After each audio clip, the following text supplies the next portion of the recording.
しいの It's summertime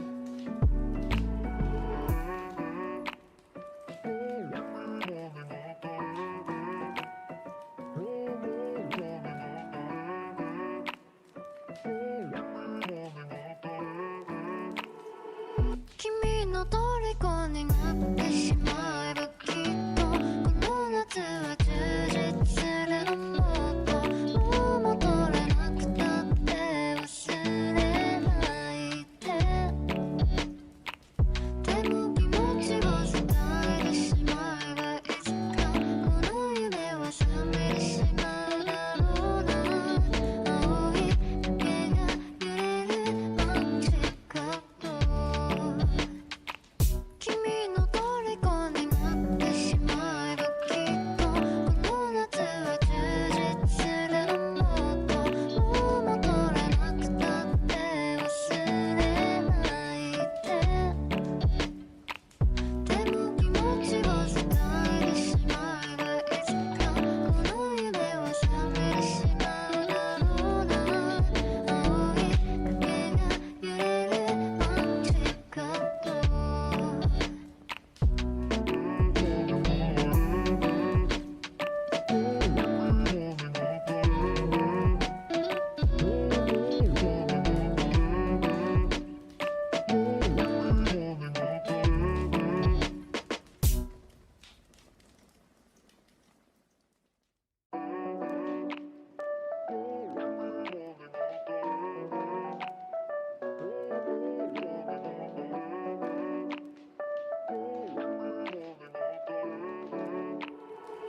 君の虜になってしまえばきっとこの夏は充実するのもっともう戻れなくたって忘れないでも気持ちを伝えてしまえばいつかこの夢は覚めてしまうだろうな青い影が揺れる街角何年経っても言えない後悔したって今はないでも言葉はここまで出てるの It's summertime 海岸通りを歩きたいドライブだってしてみたい足し線の合わせてほしいの It's summertime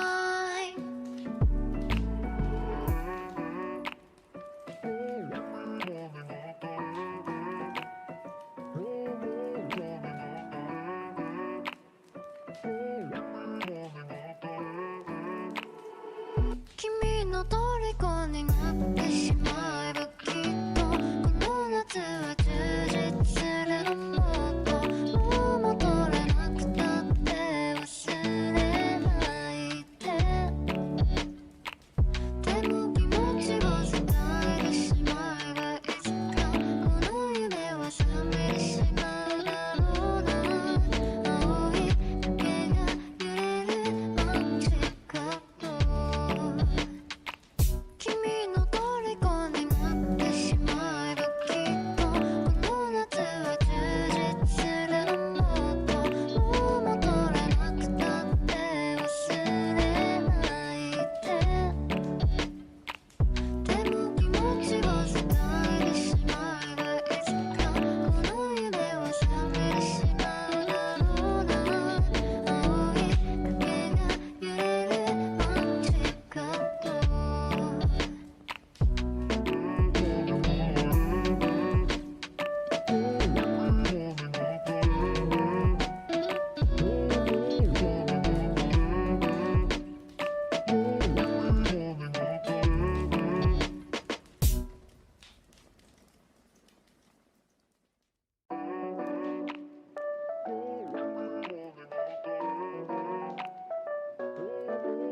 こまで出てるのサマータイム海岸通りを歩きたいドライブだってしてみたい足し線の合わせてほしいのサマータイム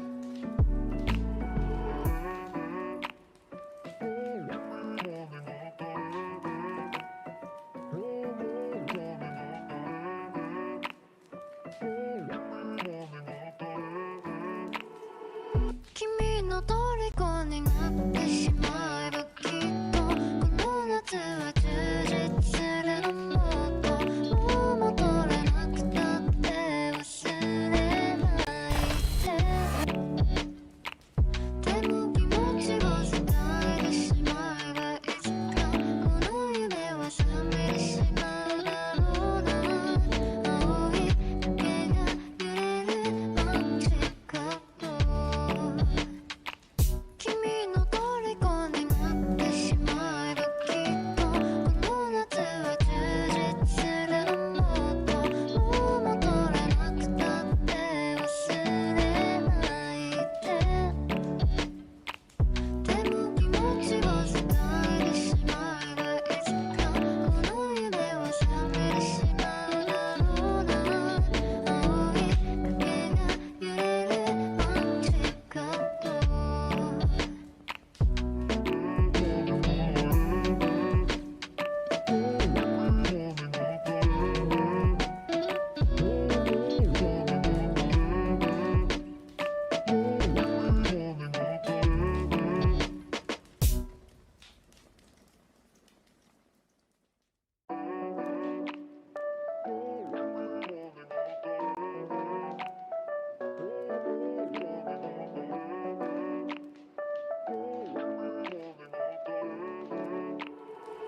君の虜になってしまえばきっとこの夏は充実するのもっともう戻れなくたって忘れない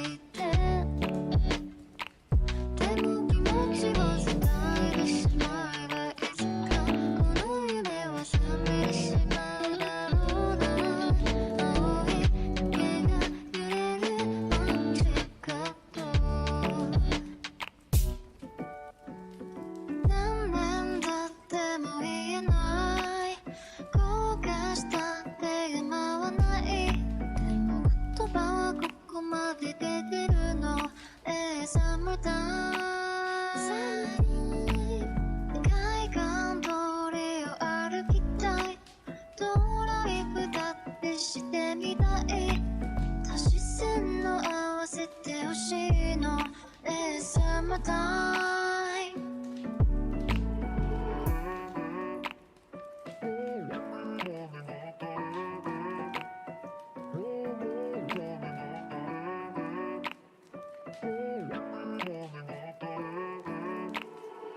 君の虜になってしまえばきっとこの夏は充実するのもっともう戻れなくたって忘れない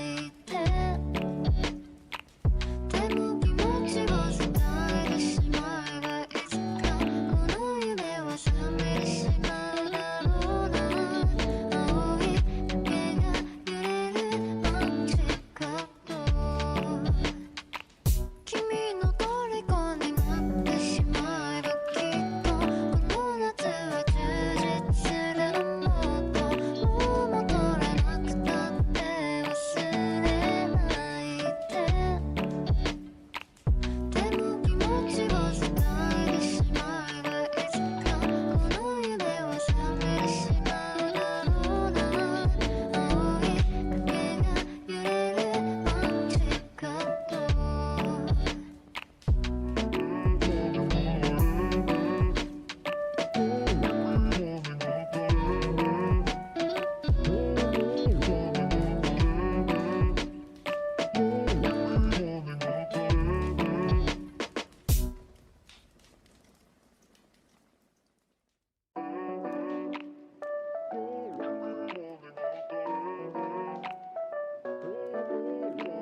してみたい足し線の合わせてほしいの It's summertime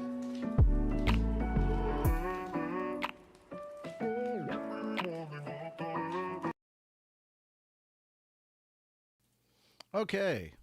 I couldn't wait any longer on on Fenris to show up. Because we've been sitting on the starting soon screen for like 15 minutes, and I can't let that just keep going. So hi everybody. Welcome to Anime Church, the church where you can cosplay and no one will judge you for it. I am Richie Roberts, your Minister of Science and Technology. Thank you guys so much for coming by and hanging out. This might be a short one if it's just me, because I'm just going through and covering stuff. We've got 13 stories to cover. Some good, some bad. Some surprising, some not. All right. But without further ado, let's get into it. New trailer dropped for the new Spider-Man Brand New Day. And we're going to talk about it. I'm going to talk a little bit about it. And I'm going to put the volume down lower as we play through it. So first off, we're starting with Spidey just getting thrown through signs. And also Scorpion in the front shot. I also like the new suit. The new suit looks a lot better than the old one. I'm glad they brought him back as a Scorpion. And I am totally out of control. Damn. So yeah, we're getting into that mutated Spider-Man form. And I'm actually pretty dang interested. Remember, this is coming out at the end of next month. Oh, quick shout out. AkaiCon is happening this coming weekend. That's right, this Friday. We will be there doing a bunch of panels and all sorts of stuff. And we're going to be showing off some new content as well. I've got some interesting tidbits to share. Gotta fix whatever this is right now. I should know all of our panels very soon. Dad, who do you think is actually watching these? Maybe someone. Okay, well, bye, someone. And What the? Dr. there we go. You The found web a way fluid's to coming suppress out mutating organically. DNA, right? If you see me with this stuff, run. So could you get rid of the bad aspects but keep the good? How would you decide what parts of nature are good or bad? Well, That poor wedding cake. You're not one of my students, are you? It appears we're faced with a threat we can't control. One we can't even see. You're the only one who's immune to it. You're the only one who can sense it. What do you think they're looking for? Oh, see, you stumbled across my board. I'm not one of those weirdos, I swear. He's a little weird. I'm MJ. You two don't know each other? Yo, Spider-Man, you okay? Now that we know that they're actually married, that kind of hits a different way. You get rid of that monster inside you? Think I might go see how MJ's doing. Dude, that's crazy. I wonder who that is. It's just mind jumping from person to person. That's crazy. You're not gonna get away with this. But he might. I didn't know you could get that big. But you're in danger. You just have to trust me. Fine. This whole thing can get really scary. Who the hell is that? Who the hell are you? Frank, please. I don't have anywhere else to go. By the people who love you. Just a second, guys. Gonna let him go by himself? Love you because you're you. If you're gonna do something, you better do it now. Never forget that. No matter how powerful you've become. I miss you, mate.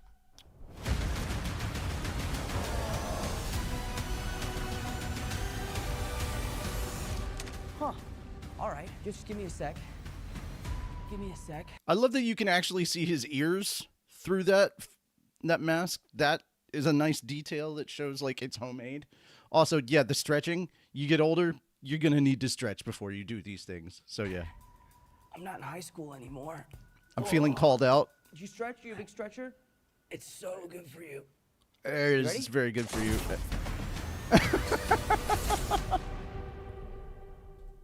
Isn't Tom Holland in like his 30s at this point? Like, what's up with that? I want to see this. I very much want to see this. Obviously, this is like my jam. I'm a comic books hero kind of guy, so yeah, I will go to theaters. My brother and I have already discussed we're going to go to theaters and watch this. Alrighty. Moving on to the next thing. Funny enough, we're staying in Marvel. So the Muppets Take the Marvel Universe comic. The Muppets Take the Comic Universe comic celebrates 50th anniversary of the Muppet Show. This September, the This September, the Muppets come together, or come to the Marvel Universe for the first time in the Muppets Take the Marvel Universe #1. A one-shot celebrates the 50th anniversary of the Muppet Show with all new stories uniting the beloved gang of Muppets with the iconic heroes of Marvel Comics. It's all hands on deck as superstar creators, including Eisner-winning Muppet superfan Chip Zdarsky,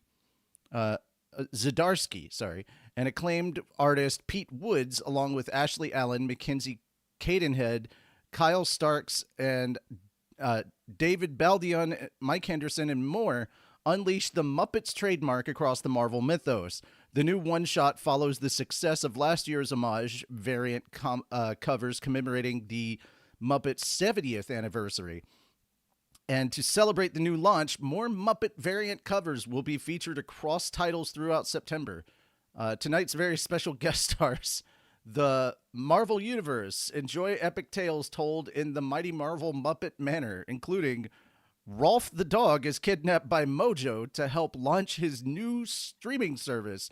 It's the crossover no one saw as Kermit the Frog, Miss Piggy, Fozzie Bear, Spider-Man, Black Panther, Wolverine, Emma Frost, and many more team up to save the day in this pop culture history-making adventure by Chip Zdarsky and Pete Woods.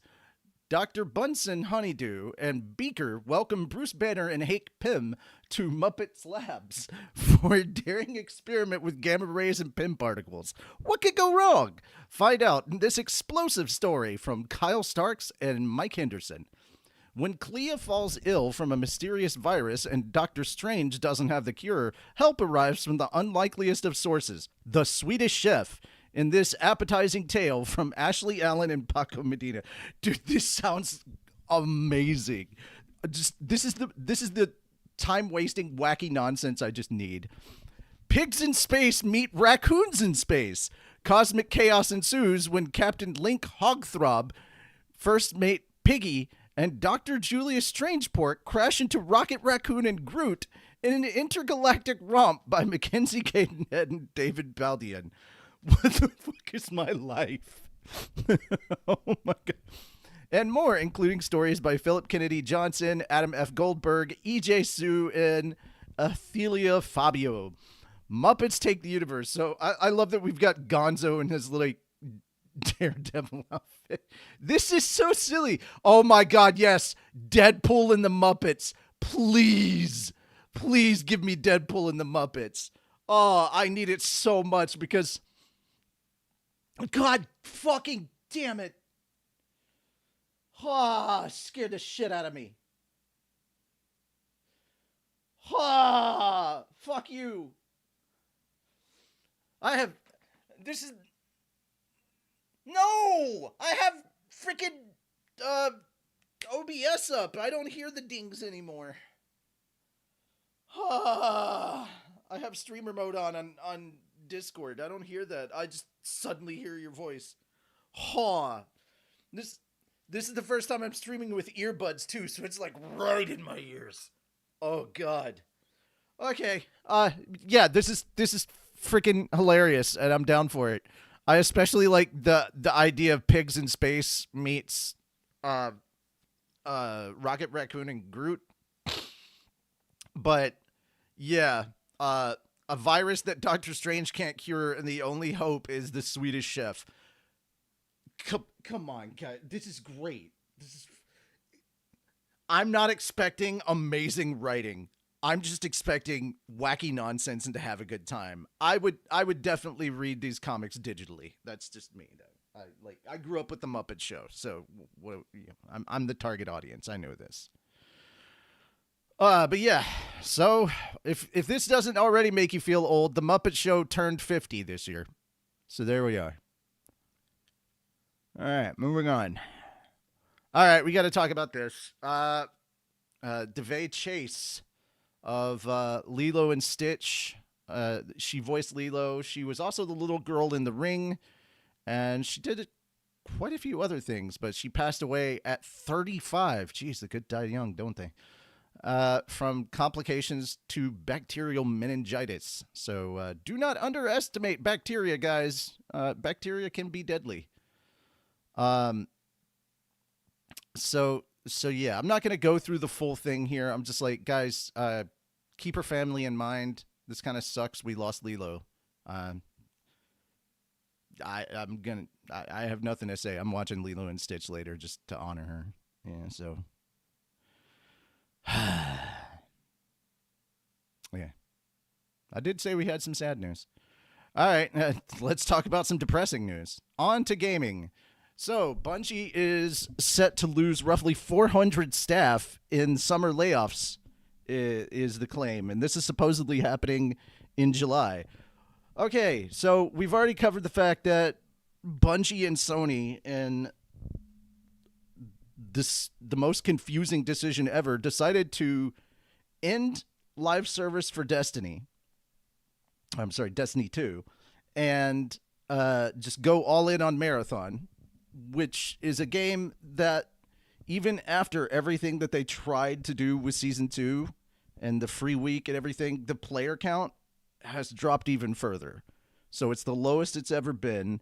People who are like adamantly playing and excited for what was coming in Season 2, I guess played what they wanted and then moved on to other games or something. I don't know. But like I said, it's a confusing decision. But because nobody's working on Destiny anymore, they have half the studio just kind of sitting around waiting to figure out what the heck they're doing, and they're not making any new games at the moment. So they're about to lay off half of the people. And that sucks. And I'm being from the noise going around in the gaming community, this is just the first of many sets of layoffs that are going to be striking the games industry this summer. So looks like Microsoft's going to be laying off a bunch of different people in studios. Layoffs are just coming through. We're still dealing with the aftermath of the crazy hiring spree everybody went on in 2020. 6 years later, and we're still dealing with the fact that they overstaffed. What did they expect was going to happen? Like, the pandemic was never going to end and we were all going to be stuck in our homes playing video games? Like, come on, man. Yeah. Mm-hmm. Yeah. Well, I knew that was not feasible. Alrighty. Yeah, that's why, guys, this is why I don't deal with like that betting side of like finances. You shouldn't be allowed to gamble with other people's money. I'm just saying. That's not okay. But yeah, so Bungie's about to lose roughly 400 people, it sounds like, and that sucks. I hear that this weekend is maybe the last weekend that we even have Xur showing up in the tower. Like, something that happens every weekend, and he could be gone because they're going to be left to just a bare skeleton crew for maintenance. Wow. That's all that's going to happen is just some basic maintenance. And any bugs that are in the game, as of this moment, they are perma in the game. They're not patching them. Yeah, so it is what it is. Thank you, Bungie. Thank you, Sony. To all the devs that worked really hard on this content and put out like a banger of a final update and gave us all the things that we've been asking. Thank you for letting us know, number one, that you've been listening and that you do hear us and you've been fighting to get this stuff in the game. We appreciate you. We appreciate the hell out of you, and I hope you land squarely on your feet at a studio that appreciates you better. With a publisher that appreciates you better too. That one's even more important. And hopefully with a CEO who doesn't overinflate the value of the studio and then spend it all on cars and then show you off all his cars right before firing you. Fuck you, Pete Parsons. That being said, yeah. And I'm not surprised that we're going to hear more stuff about Bungie and more things are going to come out because after a while, people are just going to like start openly talking about their working conditions. And yeah, we may cover this more if like some big stuff comes out. But yeah, it really does suck. This could be 50% of Bungie's workforce, and that's crazy. And this is the third round of layoffs they've had, by the way. They have downsized a lot over the last 2 years. And we're going through another one. So it looks like the studio might be cut in half. And, well, it is what it is. I mean, also to the devs, if you just want to go in and start making your own games and put out indie content, we're absolutely for that. We so love indie games here. We have a lot of fun with indie games. So, yeah, guys, they're like, oh, the games industry is dying. No, it's not. AAA game industry is dying because you are spending way too much money on stuff. I'm sorry. Guys, you don't need to spend $500 million on a game. You just don't. Like, yes, it seems to be the norm for AAA, but that's ridiculous. We all know it doesn't take that much money. And you're like, oh, the advertising budget. My guy, the best advertising you can have is people streaming your game. There are so many games that blew up that had no... also that.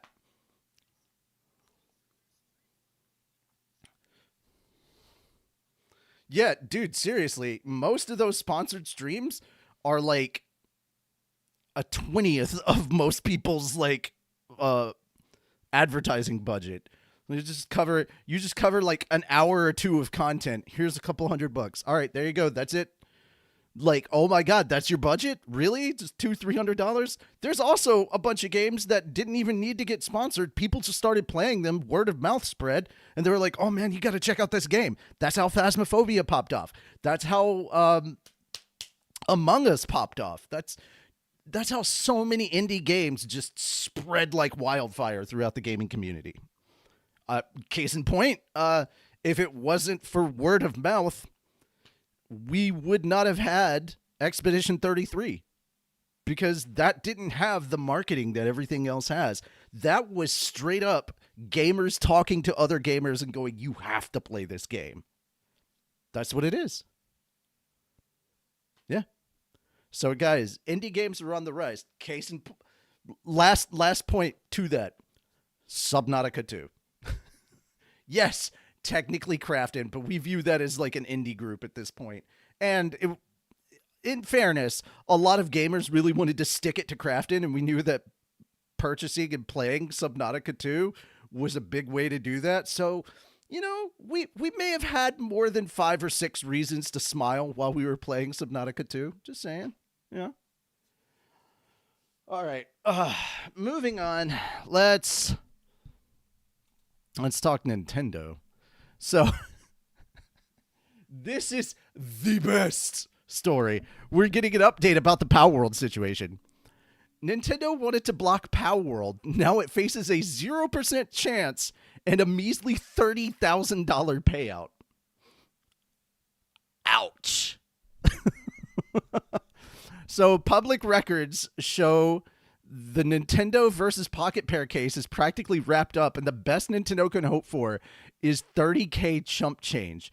Back when Nintendo and Pokemon Company and the Pokemon Company first launched their aggressive legal crusade against Power World creator Pocket Pair, it felt like the David versus Goliath story. Nintendo is historically incredibly successful in the courtroom, and what chance did an indie hit like Power World have to deflect the patent infringement claims?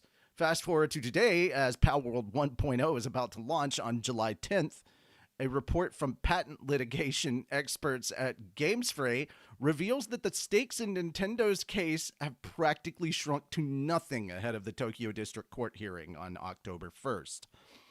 At this point, Nintendo has little to no chance of halting Palworld in its tracks, and even if they win any of the remaining technical arguments, the maximum payout is capped at a measly $30,000, or the equivalent to 5 million yen. The chump change is hardly a victory for Nintendo.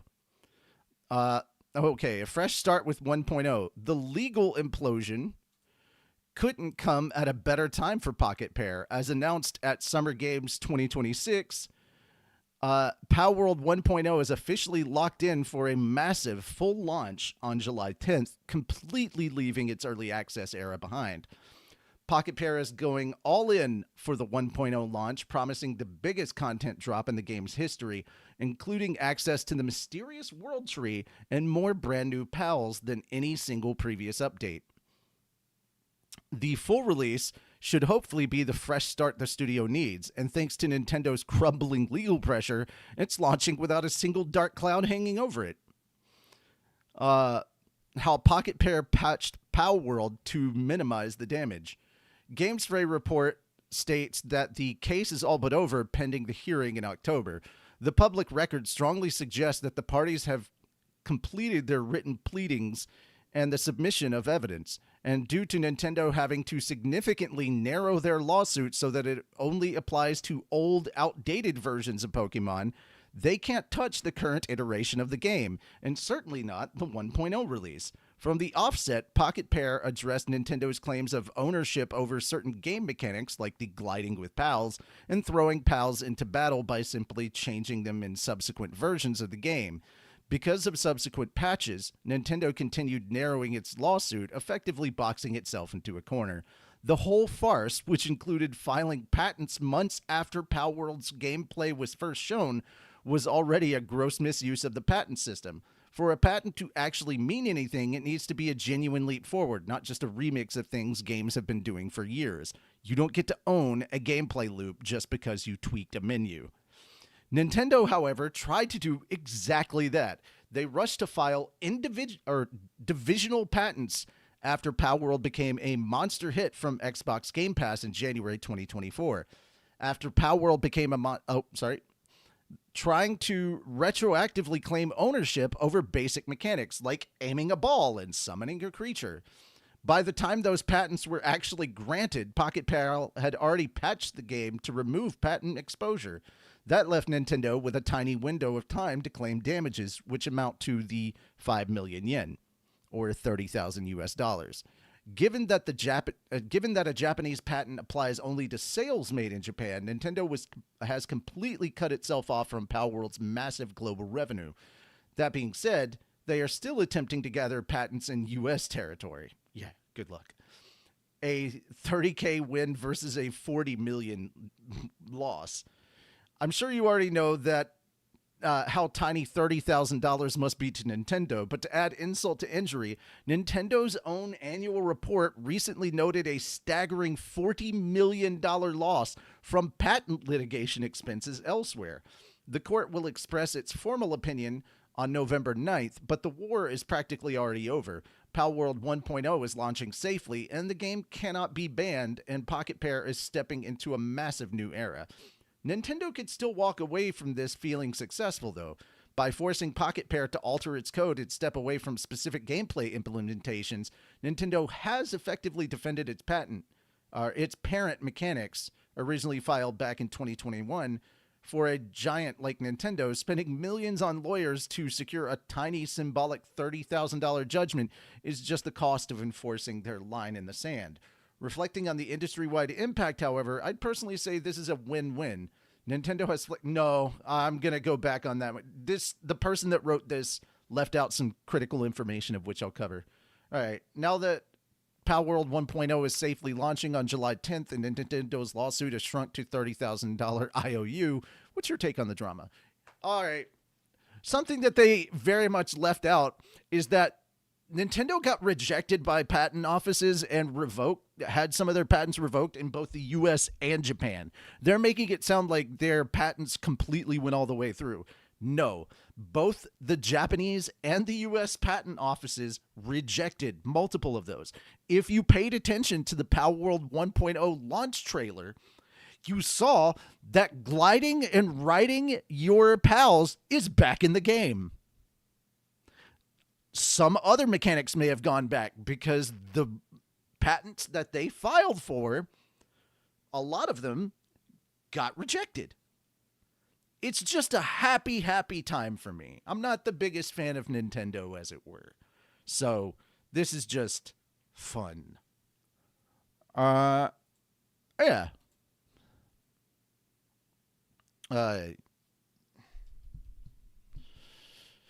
But yeah, what do you guys think? How you feeling about this? This feels like we're finally getting the end of this story, Fenris. How are you feeling about it? You can.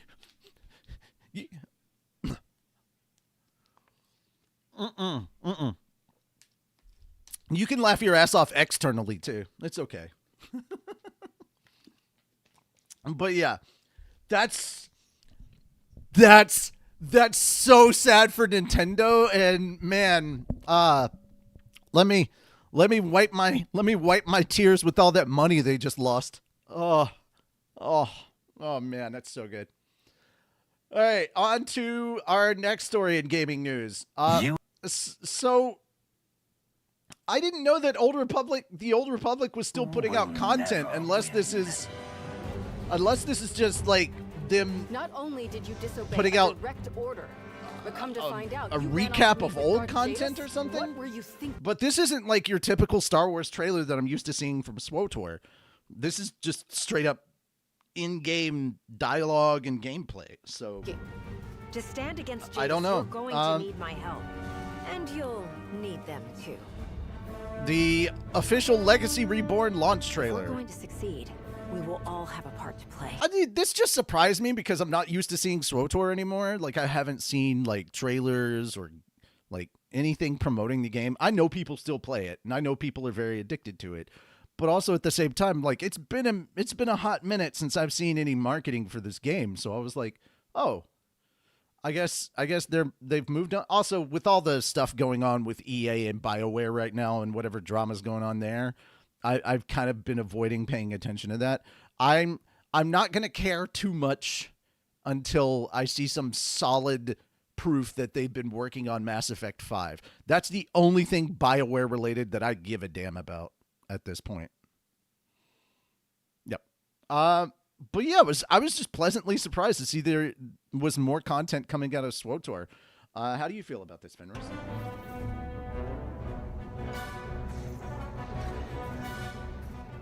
No, I haven't either. I'm just a big fan of like the trailers that they dropped for them.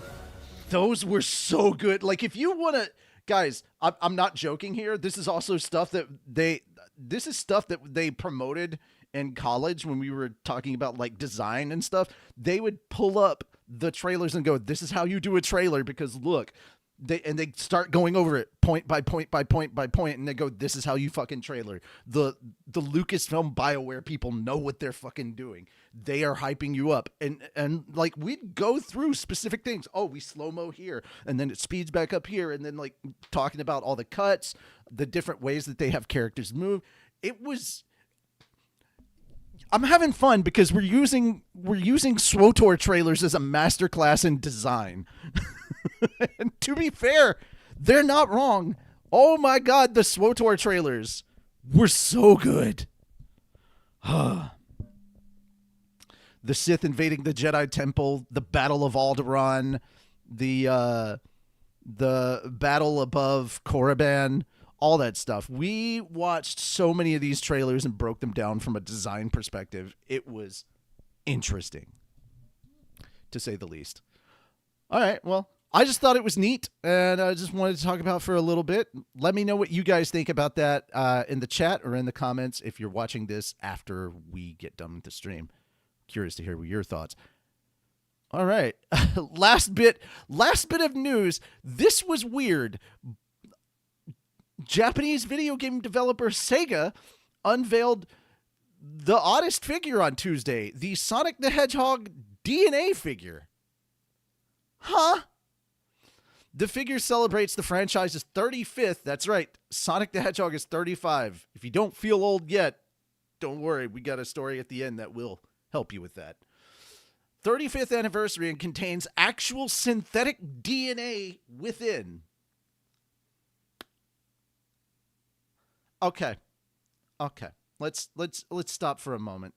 They've got DNA for a Sonic the Hedgehog figure.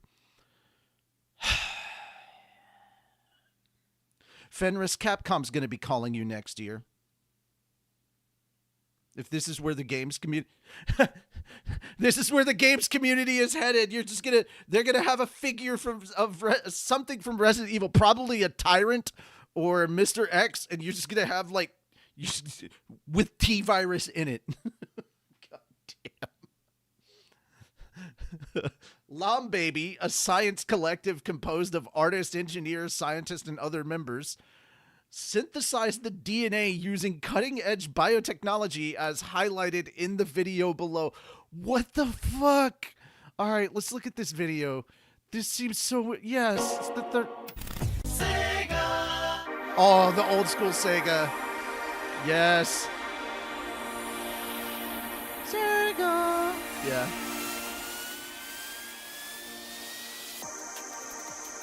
Okay.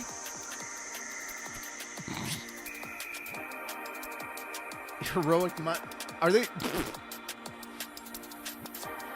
You seriously say that they're trying to make a DNA chain that contains all of the different traits that Sonic the Hedgehog has in his personality? Okay. And you put it inside a Chaos Emerald? Are you out your fucking mind? No! Oh my god. We didn't have to go that far. I'm just saying, we didn't have to go that far. The figure will incorporate several DNA nucleotide sequences, including those linked to a male hedgehog, blue coloring, leg strength, reaction speed, sense of adventure, and the ability to spin dash. The synthesized DNA sequences are stored in a protective capsule within the figure's green crystal. My dude, that is a Chaos Emerald. God damn it. The Sonic the Hedgehog DNA figure will go on display for a limited time at the Sega Store Tokyo on the 6th floor of the Shibuya Parco complex from June 23rd. As of press time, Sega has not said if the figure will be commercially available. Dear God, no. Do not. Some fucker is going to try to use that DNA to breed a Sonic the Hedgehog. To create a Sonic the Hedgehog. It's not gonna go well. We don't need real life Robotnik. But if somebody is going to try and make a real Sonic the Hedgehog, just for the laws, mail it to Jim Carrey. All right. That's my whole take. God dang it, man. God. Oh no. Oh no. All right, guys, this is the happiest bit. All right, so Core 1 is wrapping up. We got to the end of the Maribel arc. We are now could people not? Could people not? Oh shit. Shit. Apparently, they can't hear you. All right, say words. Words. Okay, Blebby, don't DM me. Say it in chat because I'm looking at chat. I'm ignoring freaking Discord most of the time. Congratulations, chat. You listened to Richie talk to himself, listening to the voice inside his head, which just so happens to be me. It's terrifying, I know. All right. Let's see. All right, so as I was saying, we did... Yeah, I'm looking at chat. Sort of. Yeah,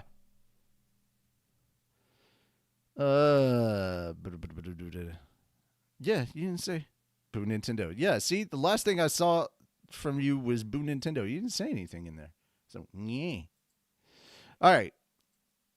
So like I said, core 1 of season 4 of Slime is wrapping up, and we just got a trailer for core 2 of season 4 of Slime. I'm going to go ahead and screen share real quick so you can look at this. We can react to this in real time. All right. Let me know when you got it. Yeah, I got it. All right, ready to go. Let's do this. I believe it has. Is this the one that has subtitles? I don't know if it does or doesn't. It doesn't matter.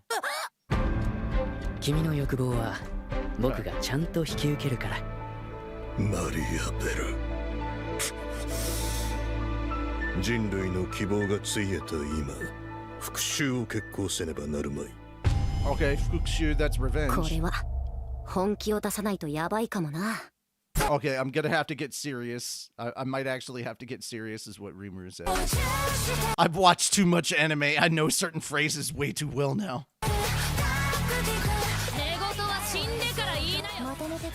Whoa, whoa, whoa, whoa, whoa, whoa, whoa! We can't skip over that. That is the Primordial Yellow Jean, because they don't have a name yet, versus Diablo. Okay, we're getting Violet again. Oh yeah. I love that we're immediately starting with all that. Yep. Hey, there's Blanc, the Primordial White, and we already saw Primordial Violet in the movies and the OVAs. Leon and Chloe. Okay. So we're actually addressing this now. Something that was in season 3. Hang on. Yeah, that. We're addressing who that is. Yee. Yes, guys, I know who that is because I read the light novels, but for the anime onlys, I'm not spoiling stuff. Also, please stop giving names of characters. Stop naming strays!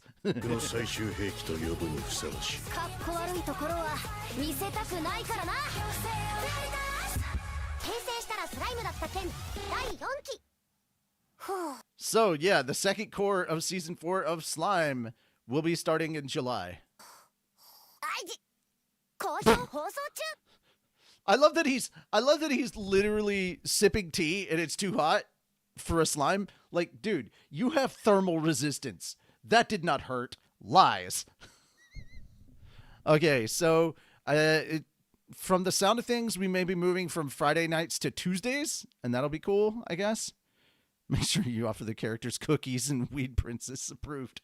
But, oh my god. Oh, man.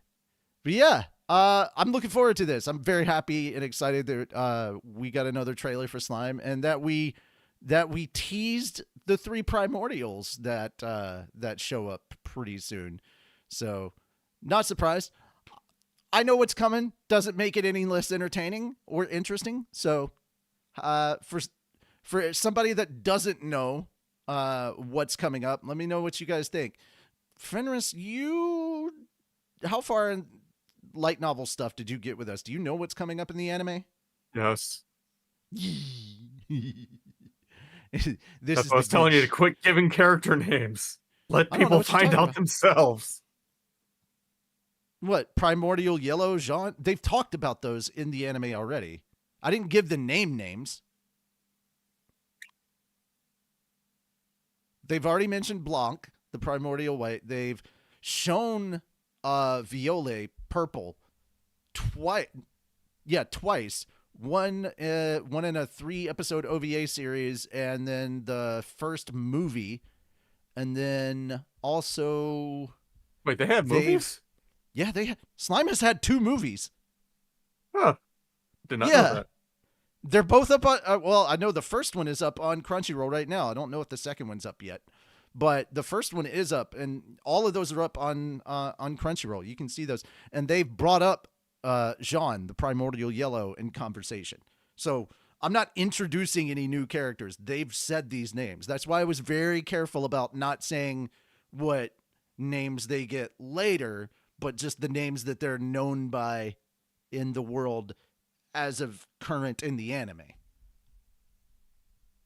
So I wasn't giving spoiler. Now some people may have forgotten because some of it was said in passing, but they said it. All right. Where has Fenris been the whole time, not knowing Slime had movies? I mean, to be fair, busy. we've reported it on this show, so I don't know what to say. Dude, He was here. I have a hard time remembering what happened 3 hours ago. He was here when we talked about it, so I don't know. Look, Fenris does hard drugs.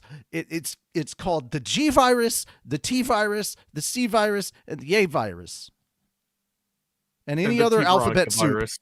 and whatever other alphabet soup they're making up in that lab. So.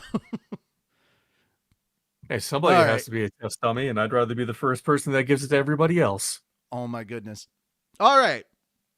So as if coming from behind 2 games in a row to win the world championships in the NBA wasn't enough, the New York Knicks are getting visited by the Pirate King himself. That's right. Monkey D. Luffy is headed to New York.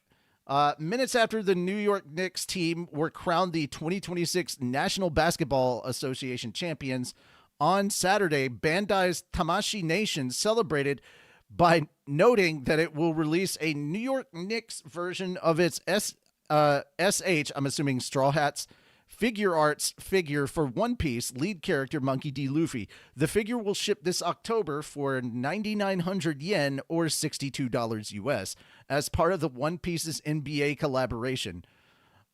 The catch is that pre-orders for the figure launched back in April 3rd and already ended on April 26th. Plus, Tamashii Nations covered its bases by also making variations in Los Angeles Lakers, Golden State Warriors, Chicago Bulls, Oklahoma City Thunder, and Boston Celtics colors. But oddly, not the San Antonio Spurs, the Knicks' eventual opponent in the NBA Finals. Before these SH figure arts figures, One Piece promoted its collaboration with the NBA in February 2025 with a few animation shorts featuring the Straw Hat Pirates from One Piece dressed in Lakers uniforms.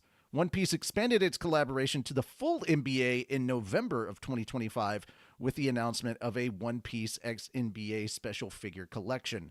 Although these initial figures were static and non-posable, unlike the upcoming posable SH figure arts ones, the Knicks beat the Spurs in 5 games of the NBA Finals, and the Knicks won the first 2 games with the scores 105-95, 105-104. The Spurs fought back in Game 3 by beating the Knicks 115-111. How do I say this in the most polite and sterile way possible?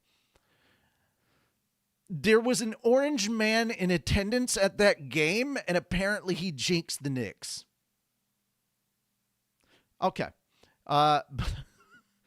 Then the Knicks recovered to take Game 4 at home by 107-106, which was crazy. I'm not a super sports ball fan, but even I understand that coming back from 29 points down at halftime and beating them by 1 point is insane as far as, like, comebacks go. Yeah, they had to overcome a 29-point deficit, catch up while they were still, like, playing and making goals, and beat them by 1 point in the end. I watched that. I'm not a big basketball head. I watched that just to be like, how'd they do it? I'm curious, you know? Then the Knicks clinched the series on Saturday by beating the Spurs 94-90. Not yesterday, last Saturday. This is the first time the Knicks have won the NBA Finals in 53 years. Guys, I don't care if you give a crap about sports ball or anything. I'll just say this. After the show, go into the search function on YouTube and just type in Knicks Game 4 highlights. Just watch it. Trust me. You don't have to know a lot of what's going on to just enjoy some really interesting stuff going on. That being said, yeah, I'm for it. I love this. I love that One Piece is collabing with the NBA. That's kind of cool because turns out a lot of NBA players are big anime fans. They are nerds. I know at least 3 of them that spent half their first paycheck on figurines, posters, wall scrolls, DVDs, games, and all sorts of shit. And I'm just like, yeah, it's nice when you've got people that play sports that are also nerds. So I love that we're getting rid of this whole old school jock mentality. Like, yeah, jocks can be nerds too. It's okay. Hell, 2 of them I know cosplayed. Okay, small tangent, but kind of keeping in the vein of things. In talking about sports and nerdiness. I think it was the second AkaiCon, we were at a hotel that that some of the NFL players who were what is it called before you get picked? It's not the draft, that had already happened. It's the preseason stuff with all the hopefuls that were trying to get on the NFL team here in Nashville, the Titans. So they were staying at the same hotel. So we've got big NFL players standing in freaking elevators with a bunch of cosplayers at an anime convention. And it's the craziest thing, dude, because you would think that they're going to be looking at us weird and we're just going to be standing there awkwardly because we're normal people next to super nerdy people. No, some of the best conversations that I've ever had in an elevator. Dude, we were talking about all sorts of different anime. They recognized characters that they saw being cosplayed and they were like, that's legit. So like, one of the coolest things that I will ever experience is a bunch of potential NFL players nerding out with us about anime and complimenting people on their cosplay. Absolutely ridiculous. I love how these two worlds are crossing over because it wasn't until 2 years after I got out of high school that being nerdy suddenly became cool. And I was like, where the hell was this? Because I got my ass beat for being a nerd. And I was like one of 3 people in my school that knew what Sailor Moon was. What the frick? Now? You couldn't do it 5 years earlier? Save me some embarrassment? Oh well.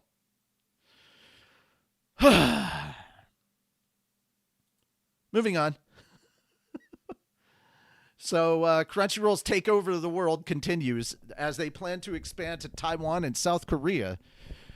Entertainment news website Deadline reported on Tuesday that Crunchyroll plans to expand to Taiwan and South Korea with localization slated to begin in Taiwan this summer and South Korea later in the year.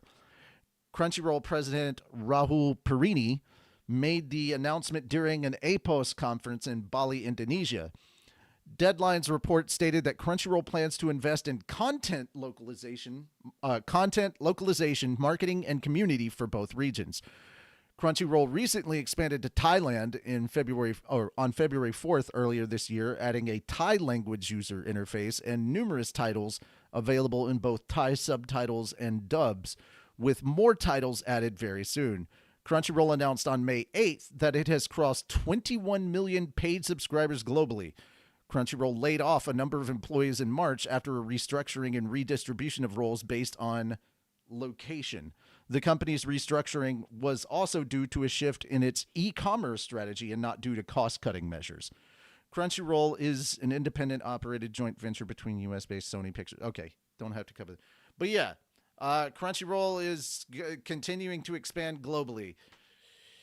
You think they could subtitle better. That's all I'm saying. Yeah. I don't have anything to add to this. Fenris, you got anything you want to comment on this? You're expecting too much from a company that has a lot of money. Yeah, I know, right? What does a company with a lot of money want? More money. Oh, this one's funny. So former Katakawa chair Sugihiko Katakawa appeals bribery verdict and sues Katakawa president. Former Katakawa chairman Sugihiko Katakawa announced on Tuesday through the Foreign Correspondents Club of Japan that he is appealing his guilty verdict in the 2021 Tokyo Olympics bribery case. The former chairman also filed a defamation lawsuit on Tuesday against Katakawa Company CEO Takeshi Natsuno and the company's internal investigation lawyer Tadashi Kunihiro. Katakawa is seeking Sugihiko Katakawa is seeking 20 million yen or $124,000 in U.S. damages from Natsuno and Kunihiro in the civil case. His legal counsel, Nobu Gohara, claimed the company's internal investigation and results compromised Katakawa's public perception, which in turn affected his right to a fair trial and presumption of innocence. Sugihiko... Okay, that's hilarious. I know how the Japanese justice system works. You are not innocent until proven guilty. You're guilty until proven innocent. That's how Japanese courts work. Don't lie. Oh, man. Sugihiko Katakawa stated the investigation and subsequent public results did not include his testimony. He argued that the report, which remains publicly available on the company's website, should be removed. He also spoke out against Japan's hostage justice system, which allegedly keeps defendants in holding indefinitely barring a guilty confession. The defendant was held in detention for 226 days pre-trial following his arrest and claims his repeated requests for bail were denied. He has maintained his innocence and stated plans to sue the government for his unlawful treatment. Okay. We covered this before during the Olympics time, and yeah. So, good luck, buddy. That's all I have to say. Also, in proof that anti-piracy does pay, Webtoon artist reports revenue tripling after piracy site was shut down. A Korean webtoon artist went viral after revealing that the revenue nearly tripled following the shutdown of a major illegal piracy site, highlighting the ongoing impact of webtoon piracy on creators' earnings. Webtoon creator Hyunwook Park, pid name Hyunwook, shared on Twitter on June 1st that their paid view revenue for the month increased roughly threefold compared to the previous month. I didn't expect much impact since my work wasn't even on the site, but my paid revenue ended up rising about 3 times, the artist wrote, referring to the now defunct piracy site Nutoki. Park added that while there is no direct proof linking the shutdown to the revenue jump, sites like Nutoki disappearing is the right outcome. The artist also noted that factors such as promotion, serialization timing, and platform exposure could also influence earnings. Other creators echoed similar experiences. One web novel author reported a roughly 2.5-fold increase in paid revenue, while online users speculated that former piracy site users may be shifting towards legitimate platforms, allowing creators to receive proper compensation. All right. So yeah, guys, just once again, support the official release. That's all we ask. Just support the official release. You don't have to break the bank to do it. Just a little bit here. Just a little bit to the people that you like. That's all. That's all we're saying. Or buy the merch. That's a big way. Like, buying their merch is a big way that they can get some kickback on that too. All right, and last but not least, just to make everyone feel old, My Hero Academia is 10 years old. What the fuck? You can become a hero in My Hero Academia's 10th anniversary video. The My Hero Academia franchise released a special video to mark the anime's 10th anniversary on Tuesday. The animation, the My Hero Academia, the animation 10th anniversary plus ultra movie, You Can Be a Hero video, follows the story of Izuku Deku Midoriya on his journey to become the #1 hero. The video is set to My Hero Academia song You Say Run, so isn't everything in that series, and features several key moments from throughout the series. And then background on My Hero Academia. So yeah, guys, feel old yet? My Hero is now turning 10. Anybody out there still feel young? I know I don't. Alrighty, and yeah, that's it. That's the last of this. That's the last of the stuff. Well, unless we want to watch the animation. No, I got one that was announced a couple hours ago that I wanted to cover. It's sorry. we'll have to save it for next week because it's not in the thing. I didn't have. Well, this I didn't have this the sources got released to add. after you set everything up. Oh, that I set everything up like 15 minutes before the show went live. Yeah, well, fair. Like, man, like I'm not good at keeping up with things, but man, I try. But yeah, we can just add it to the thing in Discord, and we'll cover it next week. Because I like to make sure if we cover something that I've properly sourced it before we go live. Unless it's like super emergency stuff. Is it emergency stuff? Because if it is, we'll cover I it. just posted it. Oh, god damn it. We're definitely waiting till next week. I hate that show. I'm not a fan. Well, fuck yourself, dude. It's one of my favorite anime. Eat shit and die. Yeah. Clearly I don't have strong feelings about this whatsoever. All right. Yeah, guys, we'll talk about that next week. Thank you guys so much for coming by and hanging out with us. I know you didn't like it. That's why I wanted to troll you with it. Fuck you very much. Whose channels are? Where are we streaming the content that we're doing in like 45 minutes? I think Kyrie's channel. I'm not sure. Okay. So yeah, guys, if you want to hang out with us a little bit more, head on over to Kyrie's channel.